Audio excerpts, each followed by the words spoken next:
Few places in America are as different and have changed as quickly as the Commonwealth of Virginia. It was a Republican state, now it's a Democratic state, and suddenly it's very different. For example, in the name of equity, officials have discussed banning accelerated math classes. It looks like they're going to. Democrats in Virginia have also ended merit-based admissions at the state's top high school. That would be Thomas Jefferson High School for Science and Technology. Glenn Youngkin has watched all of this. He lives in Virginia. Now he's running for governor of Virginia, and we're happy to have him on tonight. Glenn Youngkin, thank you so much for joining us.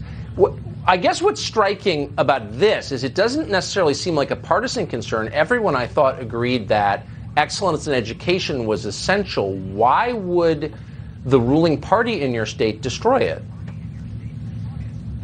Tucker, first of all, thank you for having me. And it doesn't even stop there.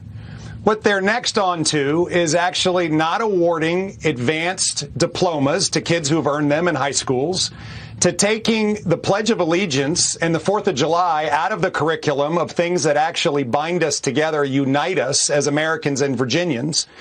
And it just seems that Terry McAuliffe and the left liberal Democrats here want to take our education policy from having everybody in the fast lane to putting everybody in the broken down lane. But this is exactly what we're seeing from the Democrats, and particularly from Terry McAuliffe, is that they're on the wrong side of every issue. When it comes to business, they want to take away our right to work status in Virginia. I want to keep our right to work status and keep Virginia moving. In education, they want to teach our kids what to think. They want to teach them critical race theory, and they want to take accelerated math out of the curriculum. I want to teach our kids how to think and not have critical race theory in the curriculum, and actually, yes, teach accelerated math.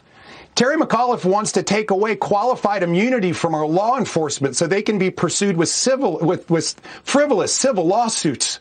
And I want to protect qualified immunity so that our law enforcement officers know that we're not only going to invest in them, but their governor has their back. And Terry McAuliffe agrees with Joe Biden that, in fact, these amendments of our Constitution are not absolute. He even said recently that religious exemption should not be the basis for laws. And I want to stand up for our Constitution and protect our First Amendment, our Second Amendment, and our right to life. I mean, the Democrats and Terry McAuliffe are on the wrong sides of every issue. And as I've been campaigning around Virginia, all Virginians recognize this, and they're just ready for a Republican governor, and that's why I'm running, Tucker.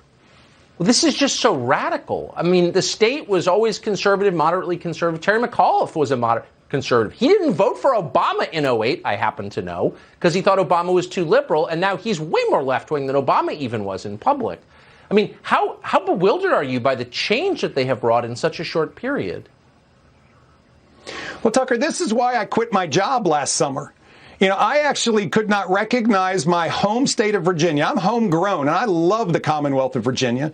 And I was so frustrated with the Republican Party because the Republican Party had not mounted a winning campaign in over 10 years. Yeah. And so I left my job, and we prepared to run for governor. And what we're seeing is enormous momentum on the campaign trail because what we're hearing from Virginians is we must win, we will win. And humbly, Glenn, we're for you. And Tucker, you know, I got a huge endorsement on Sunday from Senator Ted Cruz, and that just was so humbling to me. And then Governor Kevin Stitt endorsed me from Oklahoma this morning. And we're heading into our nominating convention on Saturday with just huge momentum. I'm out in front. We're campaigning twice as hard. I just finished a great rally in Augusta County, Virginia, with a huge group of folks, and Virginians are ready for a change. We're ready for a governor who's got a business career, who knows how to get things done and deliver results, not empty promises, and to put Virginia back on the path to be the best country, the best state in the country to live and work and raise a family. Man, I mean, and stop the craziness, the ideology. It's too dark. Texas should be watching carefully what happened in Virginia because it can change really, really fast. Glenn Youngkin, Godspeed. I appreciate you coming on. Thank you. Tucker, thank you so much for having me, and have a blessed evening. Thank you.